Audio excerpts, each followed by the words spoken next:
introduce myself, but I'm Mike Lingle. And covering branding and marketing. So I'll just be brief, but spend as much time on market as you do on product. So actually, maybe to slide the door closed or crack it. Oh, yeah. It's not so loud. Now we can really get to know each other. So a lot of my questions were around where are the customers when I look at these pitch decks. And a lot of times when I see pitch decks or companies pitching, there's a slide about marketing that's like, we're going to spend a bunch of money in acquiring customers, but the reality is often much harder than that.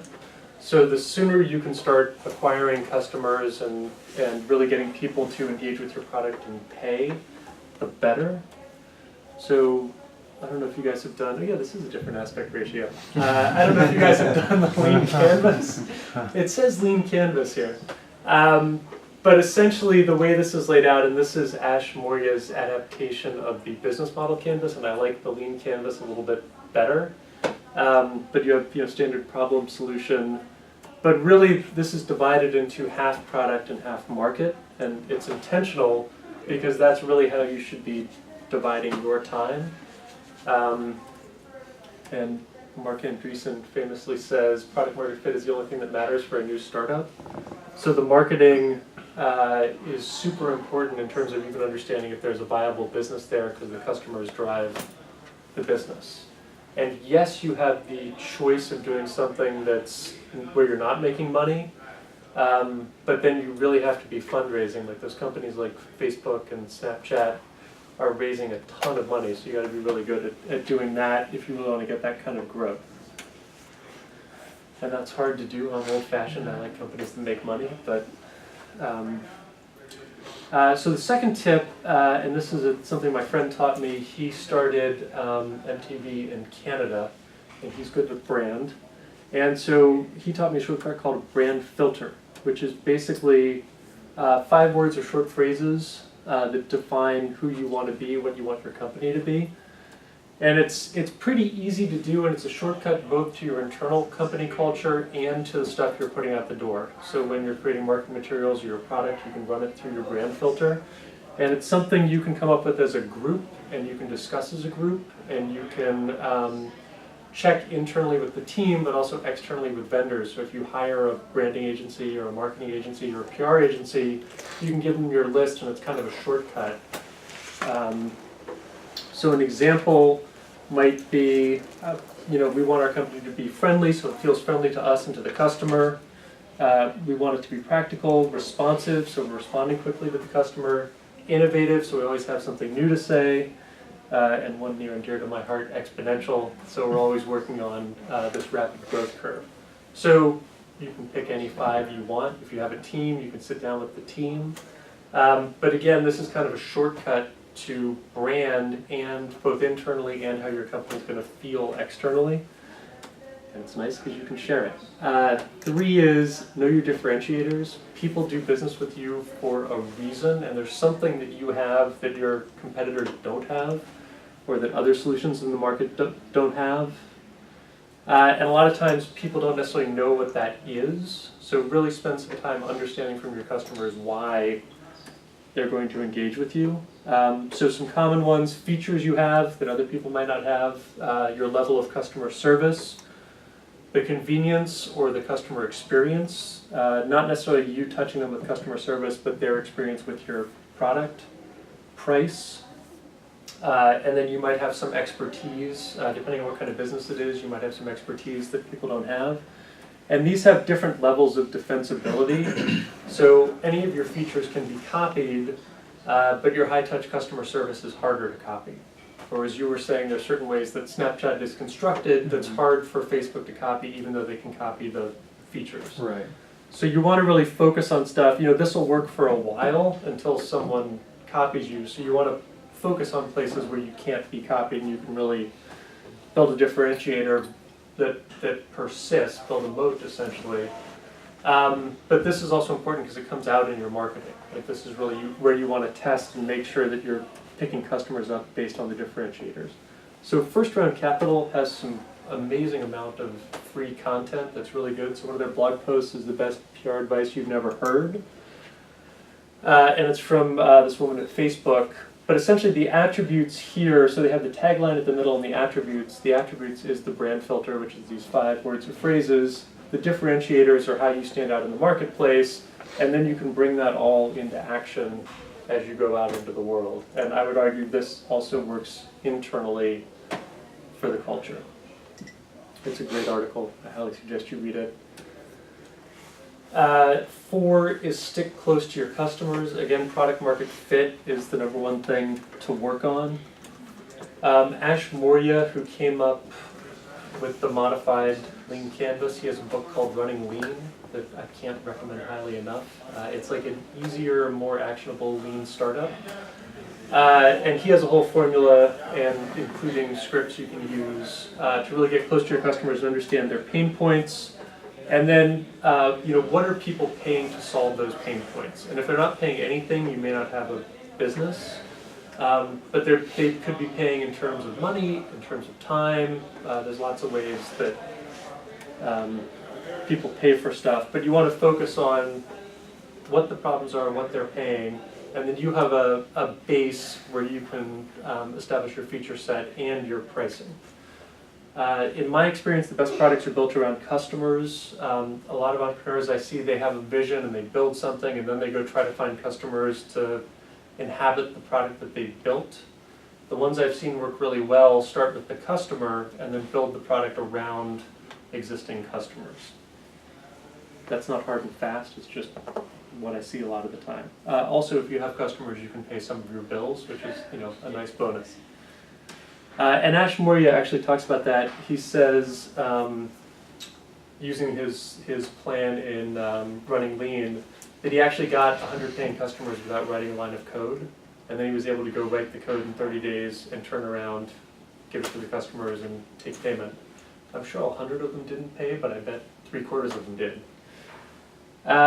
Okay, and then this is one I see all the time too. Are you ready to scale? A lot of times people turn on the marketing and the company's not ready for customers, so it essentially breaks the product and breaks the company. So at the beginning you really want to focus on things that don't scale, just in order to get close to the customer and get into motion. One of my favorite things, analytics tell you what, but they don't tell you why. So a lot of the time, it looks like something's working or not working, or the data's telling you something, but you still have to go talk to the customer in order to understand what's happening. Otherwise, you're guessing, and you have to set up tests to get new data, versus if you just went and talked to 5 people, you would actually very quickly see a pattern and understand why people are taking the action they're taking. I can't say this enough, constantly check in with customers. And then track engagement. You really want to see, and this was my question around your product, you want to see that people are coming back and continuing to re-engage. So it's not just getting them to do that first voice message communication, it's getting them to use it repeatedly and to sign other people up, because that's where your company's actually going to succeed. And again, I see people starting to scale before they're ready to scale, and it just doesn't work because the customers start having a bad experience. Like the process breaks down, or it turns out they still have a manual process and all of a sudden they don't have enough people to handle it.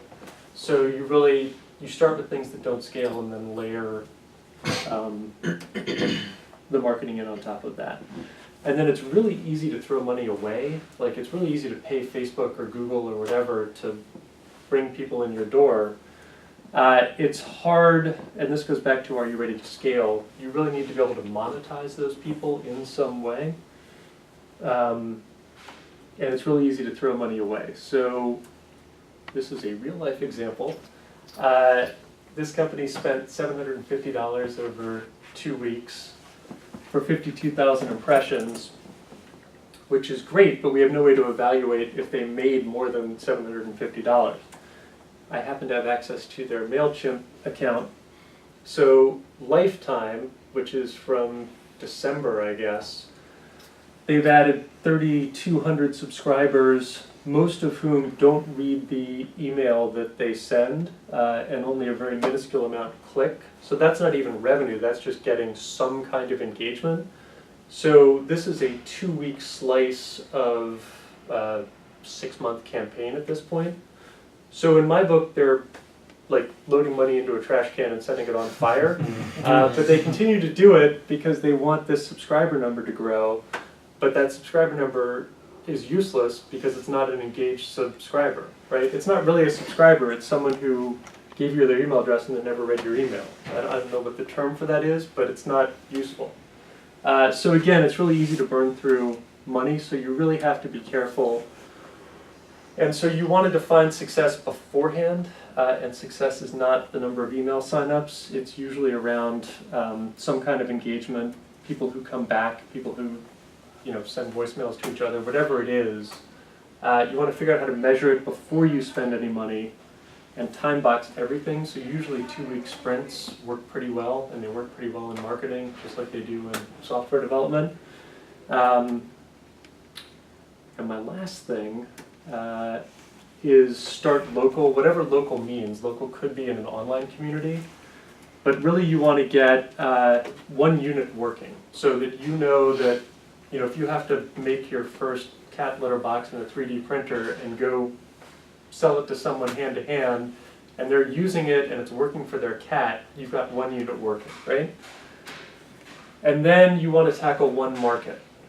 So maybe your market is the Miami area, maybe your market is this fraternity you were talking about, something that's contained where you can really see how you can scale from that one unit to that one market, and only then think about doing more markets.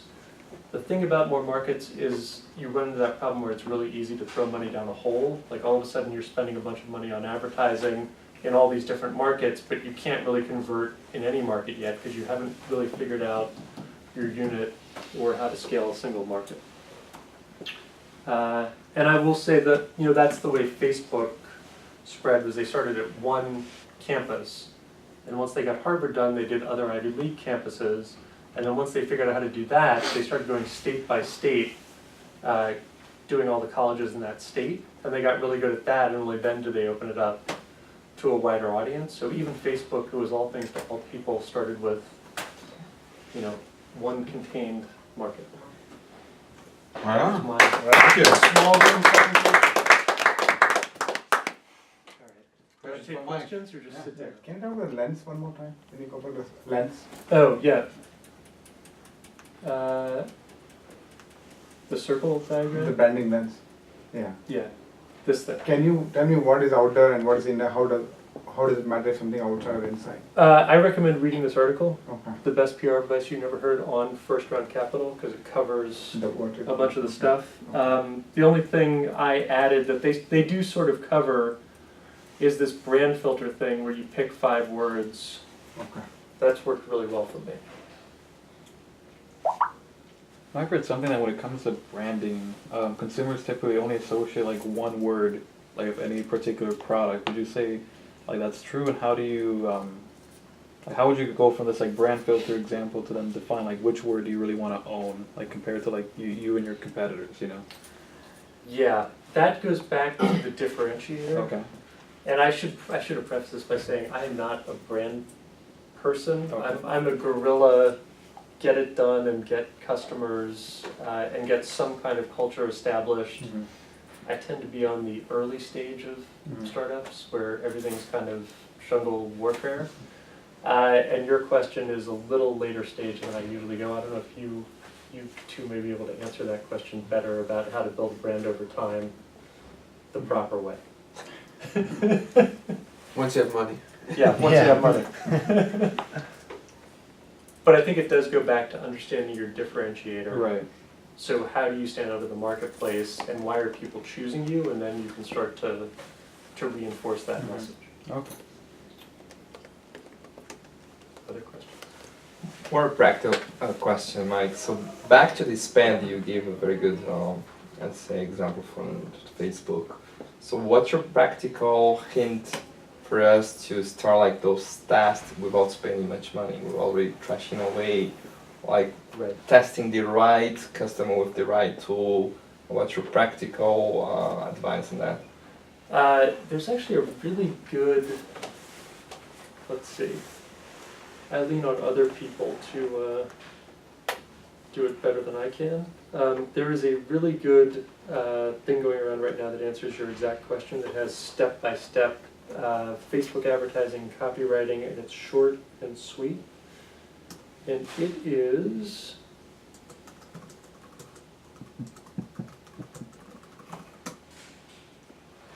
if you go to julian.com, julian.com/learn/growth, he's got the best free guide on exactly what you're saying in terms of how to test. I'm gonna write that down. It's amazing. And it's actually, he just wrote it, so it's current. What is it, Julian what? julian.com/learn/growth. And there's actually a hidden page in there that is a whole walkthrough of how to launch a Facebook campaign. But he walks you through landing pages, copywriting, Facebook in particular. It's really good. Make sure you find the hidden Facebook page. Startup Grow, right? Yeah, Yeah. it's amazing. And it answers exactly your question better than I can. Yeah, it should be on. Julian or Julia? With an A. I-A-N. Julia. julian.com/learn/growth. And it's called Startup Growth. And if you go into the copywriting page, I think from there you can link to the hidden Facebook. Hidden Facebook page. Yeah, that one. The Facebook page is amazing. Yeah. But the short answer is you can do small tests. Again, build some different tests around your different differentiators and your different audiences, and essentially you make a matrix of differentiators and audience and try to narrow it down over time and see what works and quickly cut the things that don't work without spending a bunch of money. Then there's some other stuff like on Facebook right now, video. If you can get your video working, it's less expensive than images, but you need a way to create The video. the video, which it's a challenge, and it sort of depends on what you're good at. Formats is a challenge too, because the format for video is changing. Oh my God. The storytelling is changing for video on social media. If you compare with normal video, TV video, advertising. Yes. And then just dealing with like the image size formats on Facebook is a nightmare. But and each social media channel, actually in the Julian thing he walks through it, but different social media channels are good for different things. Like Facebook, people aren't necessarily buying right there, but you can generate awareness and start a conversation, get an email address and get into a nurturing campaign, whereas Google, people are looking to make a decision right there, so you can start to use different things and sort of focus on the strengths of the different social media networks. None of the interfaces are really set up, like you really want to test matrix style, and no one has really come up with an interface that does that. They're all list-based, which makes it really hard to set up. I mean, you can do it, but it's just not, I don't know. You guys Easy. can talk It's about not that. easy. It's not conceptual, like the conceptual model is broken, but they're all using the same conceptual model. Yeah. All right. All right. Right.